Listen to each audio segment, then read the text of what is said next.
En el video de hoy te voy a contar la mentira más grande contada por Frida Kahlo, que tiene que ver con una guerra muy importante en la historia de México, además de porque es una de las artistas más grandes y talentosas de la era moderna. Yo soy Charlie. Dios, cómo extrañaba esto, espero que no se acaben los videos de terror. Y bienvenido a Intelectualmente.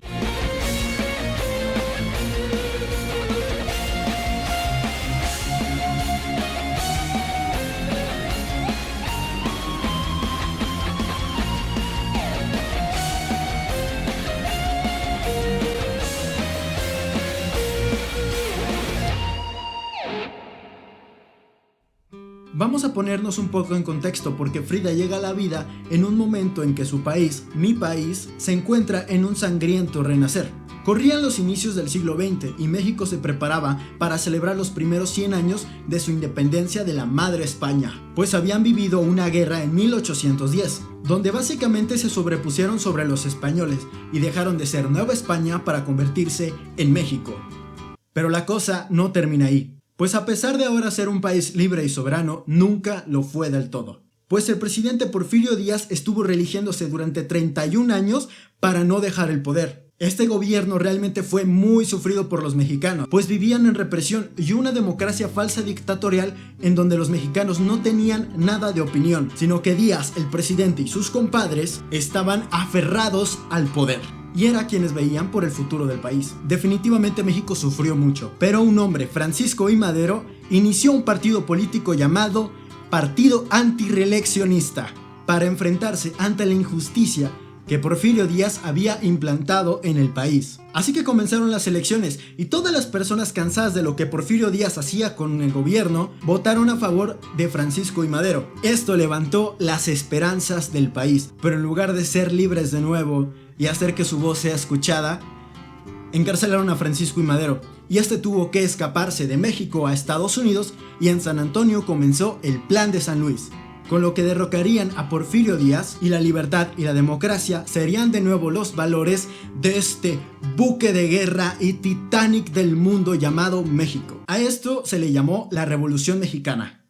¿Pero qué tiene que ver todo esto con Frida Kahlo? Pues que Frida nació unos años antes de que esta guerra estallara. Lo que decía Frida es muy interesante, pues ella se quitó de tajo 3 años, diciendo a todo mundo que había nacido en 1910 cuando la guerra estalló, pero en realidad había nacido en 1907, 3 años antes de que esto sucediera. Lo decía porque ella había nacido con el nuevo renacer de México. Muy performática ella. Pero la vida de Frida no es algo que puedas conocer de primera mano por los historiadores, documentalistas o escritores. Hola, soy Charlie Editor y solamente quiero aclarar una cosa.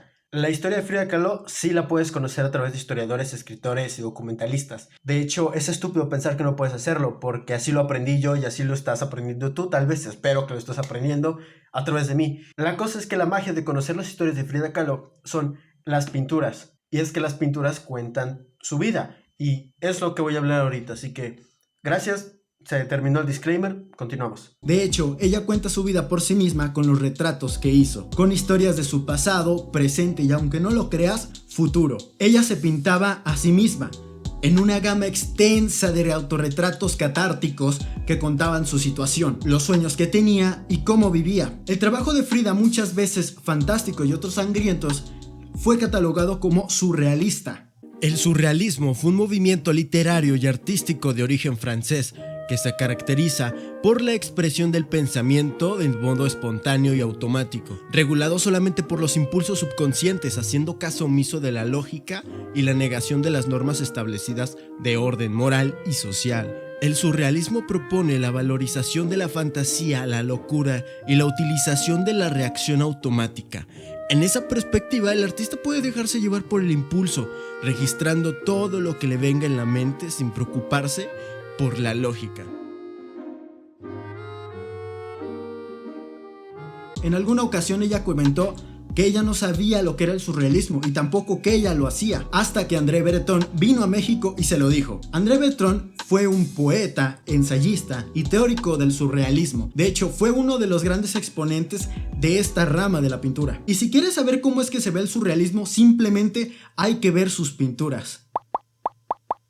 Vamos a comenzar duro con las pinturas de Frida, que son una maravilla. Este es el primer autorretrato de Frida y lo pintó en 1926. Fue un regalo para su novio Alejandro Gómez Arias, quien había terminado con la relación amorosa, pues pensaba que ella lo había engañado. Frida le regaló este retrato con la esperanza de recuperarlo, y efectivamente esto sucedió. La pareja se reconcilió.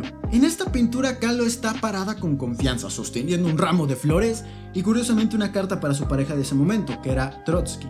Si nos acercamos podemos ver que la carta dice: a León Trotsky, con todo mi amor le dedico este cuadro el 7 de noviembre de 1937, Frida Kahlo en San Ángel, México. Este retrato termina por revelar el amorío secreto que tenían estos dos tortolitos, pero un verano después terminan porque a Frida le aburrió Trotsky. Quiero hacer un paréntesis aquí porque Frida siempre fue una mujer muy romántica, llena de pasión, sexualidad y sensualidad. Viéndola desde el punto de vista de un artista, llegó a ser un ícono sexual. Frida pintó La columna rota, este cuadro, en 1944, y en él muestra el desastroso accidente de autobús que le ocasionó muchas fracturas y achaques que padecía por el resto de su vida.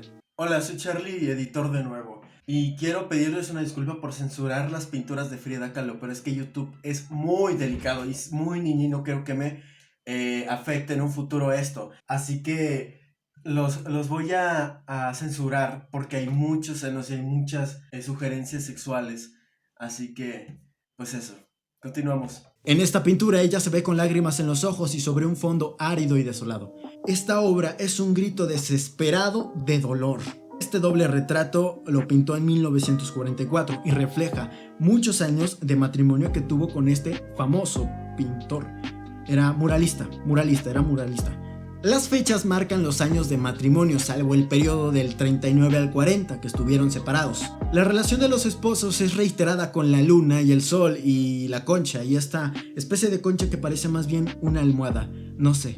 Nostálgica por su país, Frida pintó este cuadro en 1932, en el que muestra sus sentimientos encontrados hacia Estados Unidos. Fondo lleno de imágenes que evocan a los dos países, pero en la mano sostiene una bandera con los colores mexicanos, dando a entender cuál es el lugar al que su corazón pertenece. Cabe aclarar que cuando hizo esta pintura ella se había mudado a Estados Unidos por el trabajo de Diego y eso la hizo sentirse muy nostálgica por su país. Curiosamente es algo que le pasa mucho a los mexicanos cuando se van de su país, y creo que a cualquier persona en el mundo cuando migra a otro sitio. Un retrato de Diego en su frente, quien para la época mantenía múltiples infidelidades mientras Frida desarrollaba un amor obsesivo hacia él, con el único deseo de poseerlo en su totalidad. Frida pintó este cuadro en 1943. La obra se llena de grietas que simbolizan las marcas que dejó en su alma y en su mundo la separación de Diego. Este cuadro se llama Henry Ford Hospital, y Frida plasmó aquí uno de los momentos más traumáticos de su vida, el aborto natural que sufrió en el 32, mientras vivía en Estados Unidos. La pintora mexicana anhelaba tener un hijo y aunque nunca lo logró, cuando hablaba del tema se refería a él como el pequeño Dieguito. Se pueden dar cuenta de lo mucho que sufría Frida por Diego y cómo este amor la rompió por dentro al punto de hacer esta especie de cosas. Es un amor muy enfermizo, pero creo que es una de las parejas más representativas en toda la historia de México y del arte. Esta pintura, Dos desnudos en un bosque, fue un regalo para su amiga íntima Dolores del Río. Esta pintura encierra diversas teorías respecto a su significado. Hay quien sostiene que exhibe su bisexualidad, puesto que la pintura muestra a dos mujeres desnudas siendo observadas por un mono, símbolo del pecado y la sexualidad animal. Mientras que otros argumentan que en realidad exhibe la dualidad racial de Frida, la europea y la india mexicana. La mujer da consuelo y la que tiene necesidad de ser consolada. Este es el que creo yo que es el más famoso, y aquí Frida reflejó las emociones luego del divorcio de Diego. Dibujó dos personas idénticas pero con diferentes personalidades. Una de ellas es la Frida mexicana, de la cual Diego se enamoró. La otra es Frida europea. Es la nueva artista independiente y reconocida en todo el mundo, pero también la que su esposo abandonó. Este cuadro se convirtió en el más caro vendido por la artista durante su vida. Fue comprado por el INBA en 4,000 pesos.